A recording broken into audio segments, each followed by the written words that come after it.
Afternoon, everyone. This is the Management Committee for November 12th. We have a quorum, so we will get started. And we do not have, we're not reading our Dakota land water acknowledgement this month, are we? No. Oh, sorry. Okay, thank you very much. At this point in time, we've got an agenda before us today. Everybody's had a chance to look at it and review it. Are there any changes or edits to it at all? Anybody? All right, then seeing none, we will accept the agenda as approved. We also have before us our draft minutes from October 22nd of the Management Committee. Everybody again has had a chance to review these. Look at them. Are there any motions, edits or changes to these draft minutes? All right, then seeing none. All those in favor say aye. Aye. And those opposed, no. And that passes unanimously, so thank you very much. Oh, a motion to approve. So moved. Second. Perfect. Now all those in favor say aye. Aye. Those opposed, no. And that passes unanimously, so thank you very much, Lori.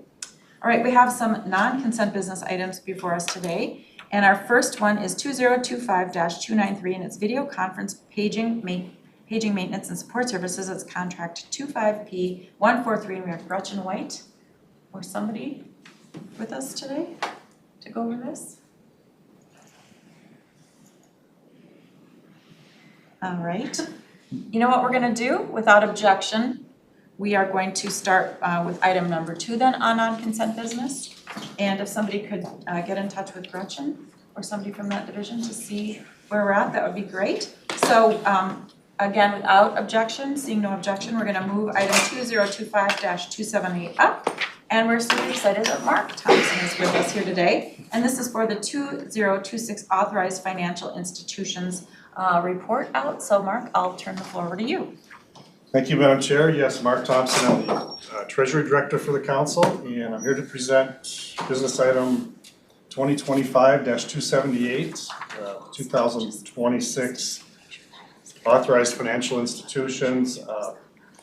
This business item requests council approval of the 2026 financial institutions list. The list has also been reviewed by the Investment Advisory Committee on November 4th. It's a list we bring forward each year to provide transparency around the council's financial relationships and the fees we pay them. And it also satisfies statutory and council investment policy required approvals. So the list includes institutions we expect to use in 2026 to provide banking, credit card, and investment-related services. And in the list attached to the business item, you can see there's 2 changes from last year's list, and I'll go over those in a moment. Statute also requires us to officially designate our depositories, and I'll touch on those too. That's our two main banks. And statute also requires, and the council investments policy requires that we give prior approval to all our banks and investment firms too. So the list is separate from any procurement process around the selection of these vendors. So you can see the list on your business item. Banking services these are our main banking partners and our designated depository. The next section is the card providers and processors, which are really the credit card institutions we use to provide services to our transit department, our P-card program, some healthcare benefit programs, and our recognition card programs.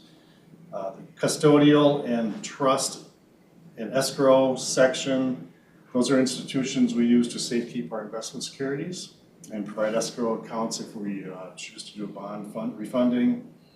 The security brokers and dealers section is the entities we use to provide market advice, data, investment offerings, investment research, all those things around our investment securities and investments, and as well as our 2 institutions we use for our hedging program. As you might recall, we do hedging for our fuel consumption for transit to provide budget certainty for them. So The money market funds, those are money market funds we use for our investment portfolios. The OPEB trust you're familiar with, that's the administrator and the investment manager for our OPEB trust. And the CD program are the banks that we use, that we purchase in CDs from as part of our CD program. Regarding the two changes, you'll notice those are in red. The Hilltop Securities is a hedging broker.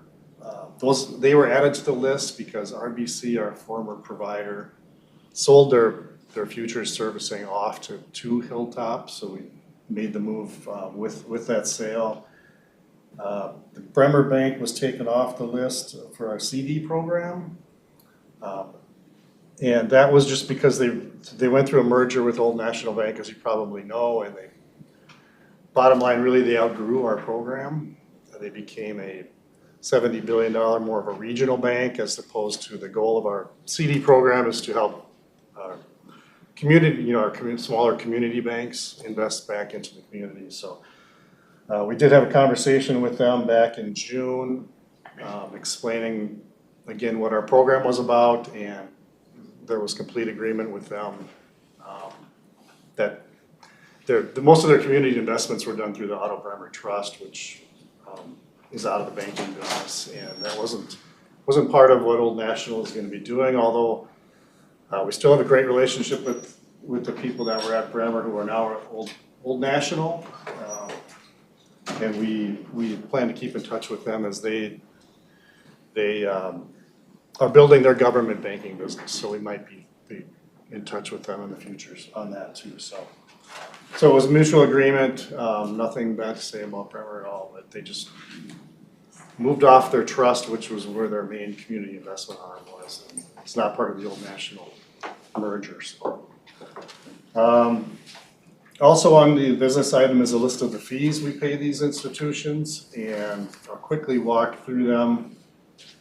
General banking, we have about $3 billion of annual volume through our bank accounts, and we pay $74,000 in banking fees, which are entirely offset with earnings credits, so we don't actually send that money out the door. That stayed very steady for the last number of years. Merchant banking is our credit card processing fees. Those are paid for out of Transit's budget.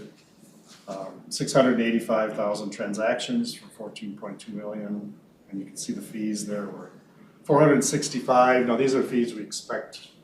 We're projecting for the entire year of 25. P-card transactions, the spend did go up on our P-card program from 7 million to 8.5 million, which means we're using it more. I think that's because travel got more expensive, and a lot of things got more expensive, and just greater use also. Our rebates, we get a rebate, we don't actually pay fees on that.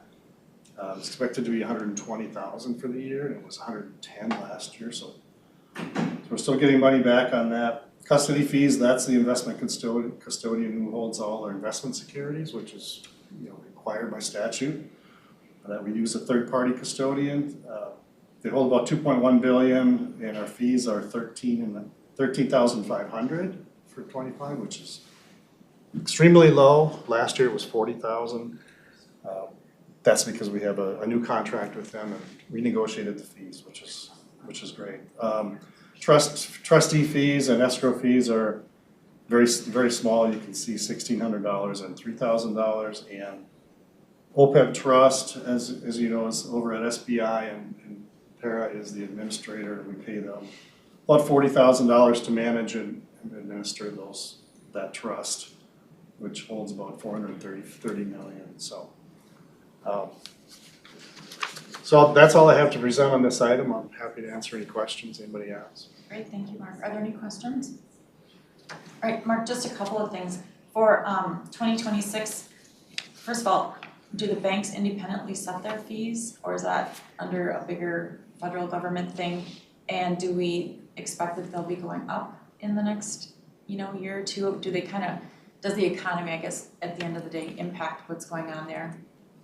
Madam Chair, we have set fee schedules with our two banks. That's what you're referring to, right? Yes. Yeah. So they change very little from year to year. Most of the change we're going to see is based on our volumes.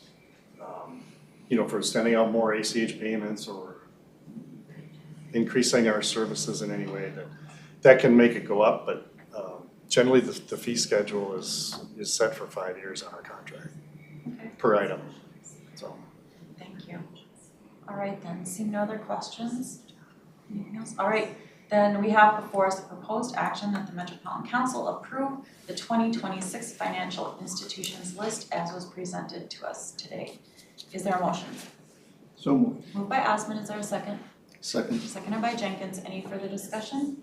Seeing none, all those in favor say aye. Aye. Those opposed, no, and that passes unanimously, so thank you so much, appreciate that, Mark. Thank you. Now we are back to get my, can I get that, there we go. Now we are back to our agenda again and just checking in, are we ready to take on item number 2025293? Hi Gretchen. welcome. I apologize. I don't. This had slipped my mind. I was busy on transit and cubic fair, so thank you. And For your Gretchen, no patience. worries, because you are doing a great job, and trust me, things slip my mind too. So we're ready for you, it's all Okay, good, thank no you. problem, yeah. So I'm here today on business item 2025-293 with Jody here up to help me. And this is about video conferencing, paging, maintenance, and support systems, contract 25P143. Within the information services team, we have what's called a unified communications and collaboration unit. They're the team that makes sure that the video conferencing equipment work across the entire council, refresh it as needed, answer trouble tickets, the paging system, and just general support services that are needed at all the council locations. So here today we have that we put out a request for proposal in August of 2025. We had 10 registered plan holders, and on September 11th we had 2 proposals that were submitted to be evaluated for consideration of award. We would like to award that to AVI-SPL LLC to provide video conferencing, paging, maintenance, and support services in an amount not to exceed $1.1 million. And I'm going to let Jody add a little more detail about the RFP process. Thank you, Madam Chair, committee members, Jody Jacoby, Chief Procurement Officer. This was a standard request for proposal. Formerly, we'd procured services through the state of Minnesota's cooperative procurement venture. But it was a business unit decision to go out to the market and directly solicit with a specified scope of work and a real advantageous proposal for a not to exceed amount with these services. It was a pretty standard RFP. We did have 2 very competitive proposals, and you have before you the proposal that is recommended for award. Okay, great. Just a quick question, what's the term on the contract? I don't know. Is it a 1 year? I thought it was for 3 years, but do you know if it's 3 or 5? It's definitely not 1. Chair, council members, I don't have that information right in front of me, but I will get it for you. Is there any way that you want us to vote on this anyway without the term on it? Is everybody okay with that? Okay. It would just be nice for the committee to know the duration of spending not to exceed $1.1 million.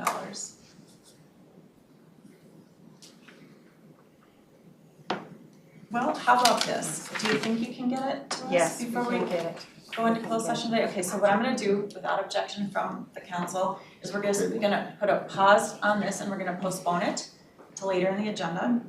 And what we can do then is just take up other business, which we have on our agenda today, and get that taken care of. Is everyone okay with that?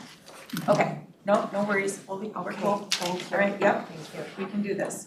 Okay, now for fun, we have other business, which we've chatted about this before at a previous management committee meeting.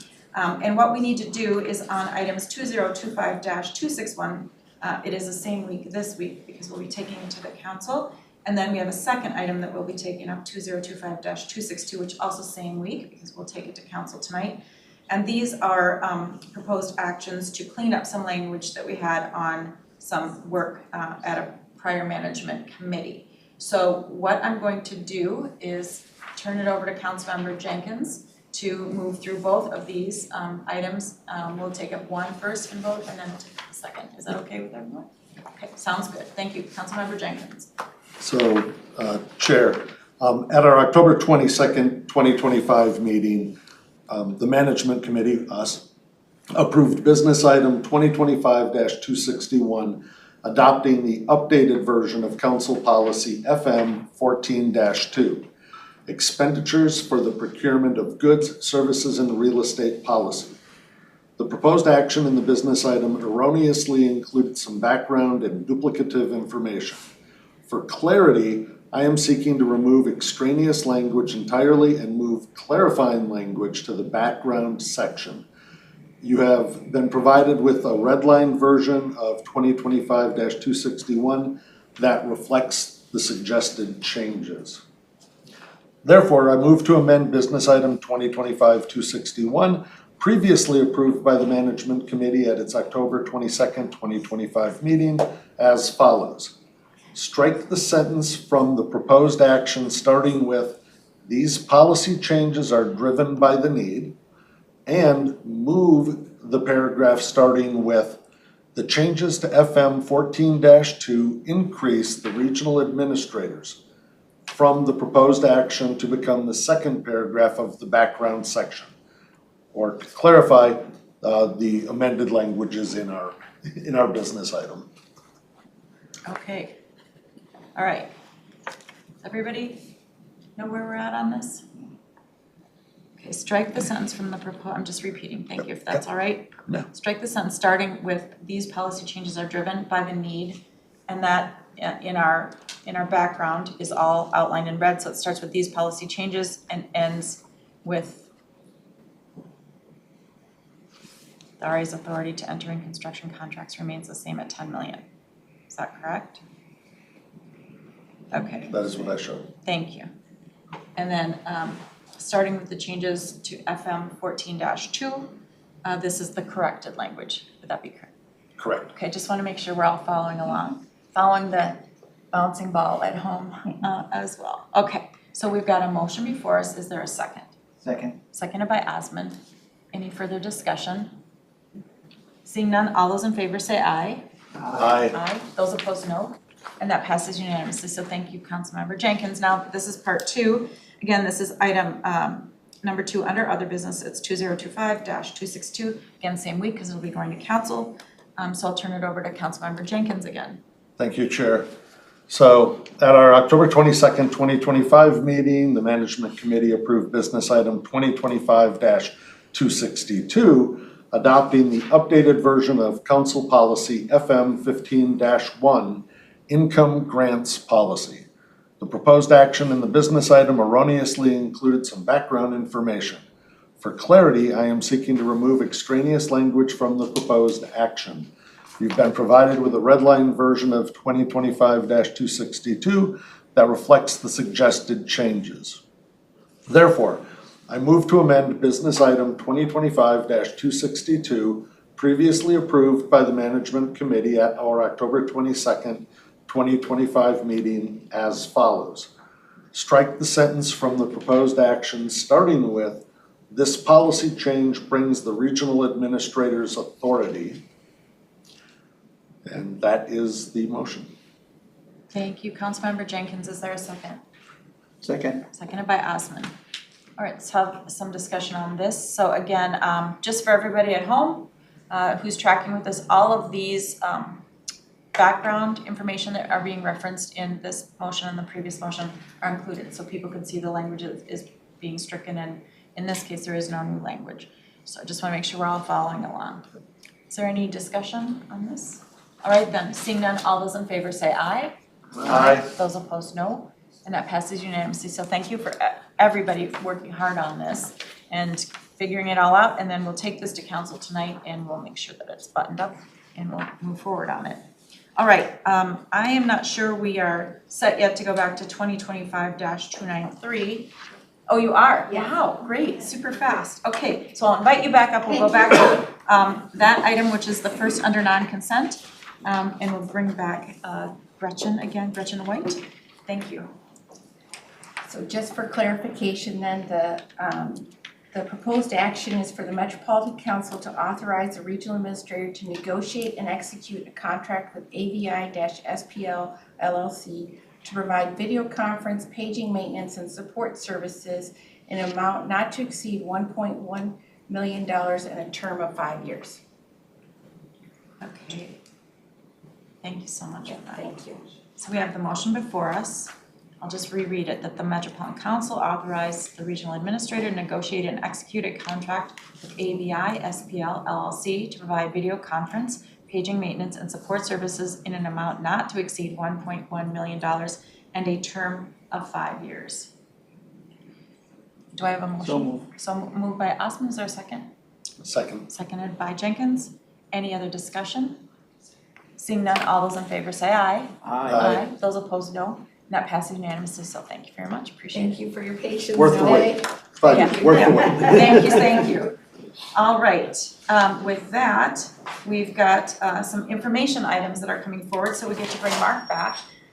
So popular, we had to have a round two. So this is investment review for our third quarter of 2025. So Mark, I know you have a presentation for us, so I'll turn the floor over to you. Yes, thank you, Madam Chair. Mark Thompson with the Director of Treasury again, and this is an information item I bring forward each quarter to update the committee on our investment portfolios. And I have 10 slides or so to show you. We'll talk a little bit about the economy first, and then we'll get into the performance of the portfolios. Gonna jump right in. The first thing I'm gonna talk about is the GDP, which is economic growth. This growth has remained very strong. Now, most of what we're gonna talk about is for the third quarter, but we'll touch on the lack of data in a moment. The most recent GDP numbers we have are for the second quarter. So this second quarter number's been revised a couple times, and it ended. The most recent revision was in late September, and they bumped it up to 3.8%, which is a very strong growth rate. With the government shutdown, we've seen a lot of economic statistics be delayed. And this is a government statistic published by the Bureau of Economic Analysis, and so we don't have the third quarter data yet. Hopefully, if this shutdown gets resolved, we'll get it in the next couple of weeks. We hope. As the market is desperately watching this. A little bit more about the GDP. The second bar from the right is the second quarter revision, and the black line with the yellow box is the overall reading, but the colors you see are the different components of GDP. The GDP in the second quarter really reflected a slowdown in imports and an acceleration of consumer spending. The dark blue is consumer spending, which has really been the biggest positive component of GDP for quite a while. Like I said, the black line shows the overall measurement, but the color bars show what was positive and what was negative. The bar farthest to the right is the Atlanta Fed's estimate for the third quarter. They're estimating it to be 3.9%. So if that comes true, two really strong quarters in a row potentially. Again, you can see consumer spending, kind of the faded out blue of the far right bar is what they're relying on to stay strong, to keep third quarter at a high number. Residential investments is a small negative number, the only negative number they're predicting, but. The labor market is kind of the big news lately. The Fed is concerned about the labor market. It's showing some very weak numbers. Job growth has been near zero, really, compared to what it has been. And it's really the main reason the Fed started cutting rates in September. Non-farm payrolls, this is a number I present each quarter. This chart is showing non-farm payrolls, which shows the number of jobs added to the economy every month. And so I know there's a lot of points on here and I'll kind of walk through the main ones quickly. This is published by the Bureau of Labor Statistics, so we only have data through August. The red box shows a number of months that were revised recently. And this is an annual revision they do. So they actually decreased numbers from 2024 down 911,000 total. This is really what's that saying is the job market's been decreasing for quite a while. And you can see the black dotted line shows jobs added, kind of a 12-month rolling average for the last couple of years. So it has been decreasing and it's at very low numbers now. And like I said, August is the most recent numbers, and this is something that the Fed watches really closely, so we're really waiting for their numbers to come out hopefully soon. You can see 24, kind of at the top it says there that the 24 average was 168,000. It was revised down to 110 per month, 110,000. Then more recently, we're down to a 3-month average of 29,000 jobs per month, and June was even a negative number. So jobs are struggling, and they have been for a while. And with the lack of government data, the markets have been looking at non-government data, and this is kind of a chart that shows an ADP, which is a private measurement of jobs. They don't measure public jobs; it's all private payrolls done through business surveys. You can see it generally follows the payroll numbers. So this has been looked at in absence of the non-farm payroll numbers, and it kind of confirms the weak market. And they actually had some negative, which means job loss for the month recently in September, and so it's just one of the other measurements that people are looking at to show that the labor markets are struggling. The job losses have really been in the federal government and manufacturing. Healthcare and leisure and hospitality have seen the most jobs added recently, as just some examples. We did see the unemployment rate also tick up to 4.30 from 4.25 in August. Inflation still is tame. The left chart shows the year-over-year CPI. Most people are familiar with this, that it's been pretty steady around 3% for some time now, kind of moving sideways. It did tick up a little bit from 299 to 302 in September.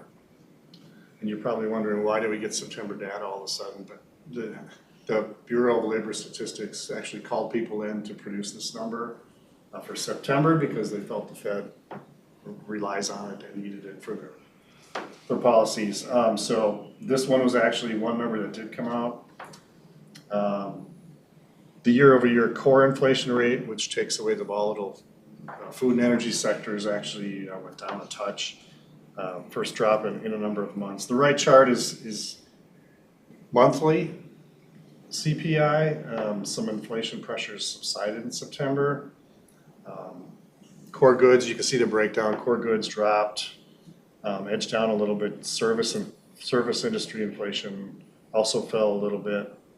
Energy saw some increases, which is the red, but that has since in October reversed itself.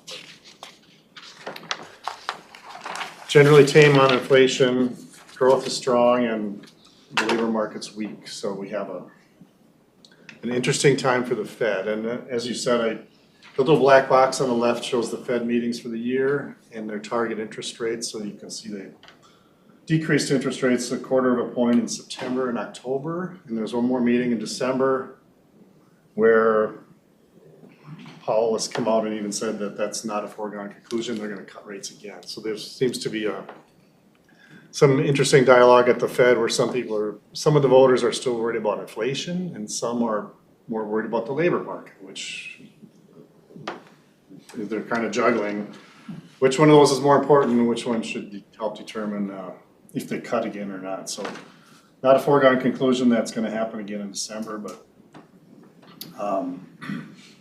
you can see in the right chart, that's interest rates, treasury interest rates. the end of June and the end of September, so the dotted line was June. September is the dotted line is June, and the solid line is September. Not much change in the longer maturities. You can see the left side in the very short-term interest rates. You see the drop there, and that's just through September. So there was another drop in October, so the short-term, kind of in the far left where it says 1 month, those are even lower. And again, if they go in December, it'll be even lower. So the yield curve is changing. Right now, the 1 month rates are down around 360, with and the 2 years still at that same level. Excuse me, the 1 month's about 390 and the 2 year has stayed at 360. So the shape of the curve is changing, and that certainly affects our portfolios. And our short-term portfolio is invested very short, 6 months and shorter. So as the short-term rates come down, that impacts our earnings pretty much immediately. It's making our long-term portfolio, which invests 7 to 15 years, more opportunity to increase some yields as we're reinvesting maturities. So interesting time. The stock market, you can see, had a great third quarter, 8.1% return. It's up 14 plus for the year. We do have exposure to the stock market in our OPEB trust, and we try to keep that around 60%, but you can see here we ended the quarter at 66% of our OPEB trust exposed to the stock market. We monitor this each month, and as we saw, the stock market keeps going up, and then our OPEB percentage keeps going up and up. So we did pull $25 million out of the OPEB trust in October and moved it into a money market investment. And I'll talk about that a little more in a moment, but just to kind of get that back down to 60%. Stocks are really rallying around Fed rate cuts and the AI fever, and it just keeps going up and up. And if you follow that, there's in the past couple of weeks, there's been more concern about AI being overvalued. So I think this says we ended at 60. This October 31st, we were at 68.59. Now November 12th, we're still at that same level. So it's kind of, market's taking a little break the last week or so. A little bit about our short-term portfolio. To end the quarter, it was 1.6 billion, and you can see the breakdown between treasury bills, government discount notes, and money market funds. We're heavy in the money market funds, and that's been the highest yielding of our options, and it also lags Fed rate decreases a little bit, a few weeks to a month. So we're kind of cash heavy. There's been really no reason to go very long either, because the longer you go out, the farther the rates go down. But we're picking and choosing amongst those to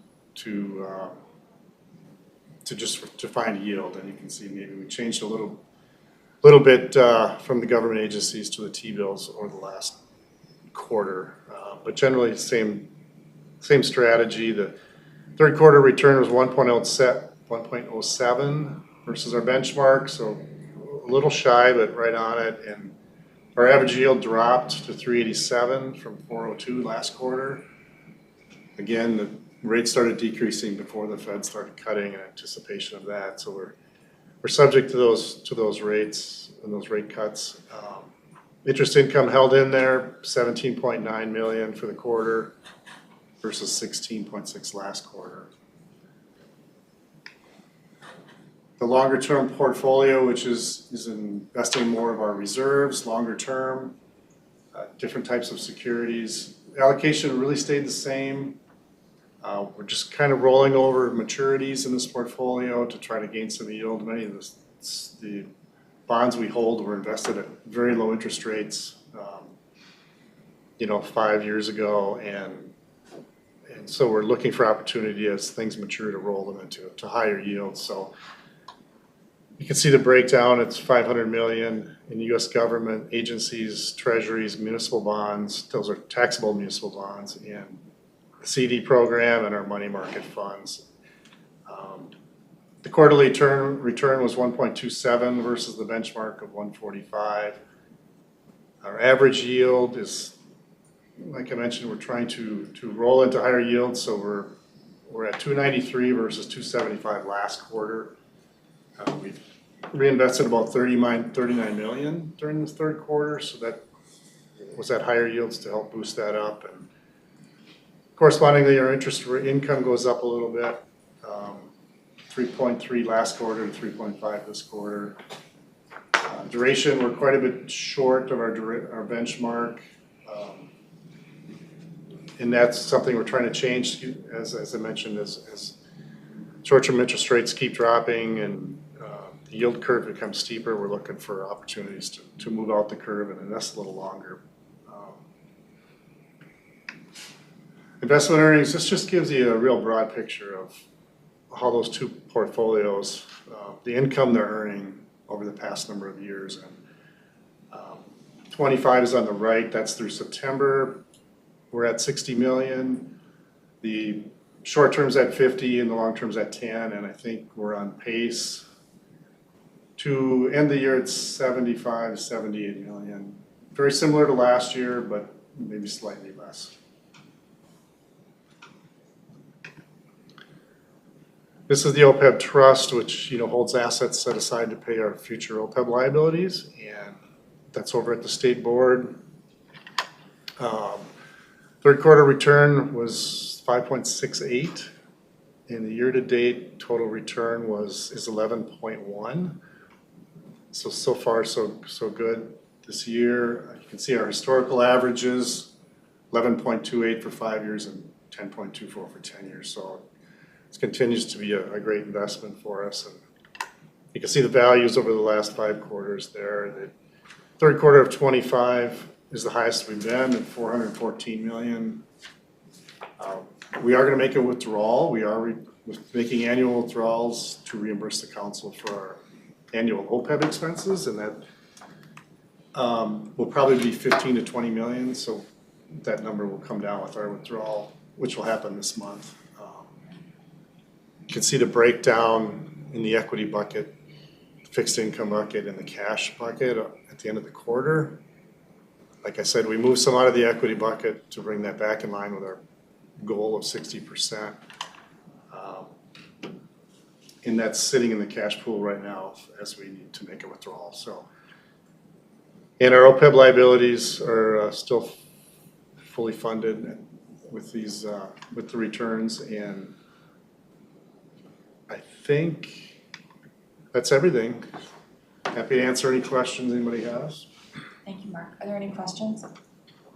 I appreciate you bringing all of this forward, and it's like sometimes threading a needle, through some of this strange economy, and is there going to be a big AI bubble or not? And, I won't even get into all of it, but yeah, thank you for guiding us and leading us on this and keeping us abreast of everything. And if there are any questions after the meeting, you can always, I'm sure, reach out to Mark. Sure. Okay. All right. Well, thank you for this update. Thank you, Madam Chair. Yes. All right, now I'll turn it over to Councilmember Jenkins as well. All right, Chair, the last information item on our agenda today is a discussion of attorney-client privileged issues related to the 15 pending litigation matters listed on the committee agenda. Oh, sorry, I was reading your part. That's okay. Therefore, I move that this meeting also be closed to the public pursuant to Minnesota statute, section 13D.05, subdivision 3B, and applicable case law. So the committee can discuss with our legal counsel in a confidential setting, attorney-client privileged matters. Is there a second? Second. Seconded by Osmond. All right, I won't repeat what you said because it was done very well. And again, just to remind everybody, before we close the meeting to discuss pending litigation, I would like to inform members of the public who are monitoring this meeting and for the record that the committee will adjourn immediately after the discussion of this information item, and that the committee will not have any discussions or conduct any business after this information item is complete. So, with that, we've got the motion before us. All those in favor say aye. Aye. Aye. Those opposed, no. That passes unanimously. So for the record, please note that this meeting was closed to the public at 3:17 PM on November 12th. And we will wait to be sure that we are not broadcasting in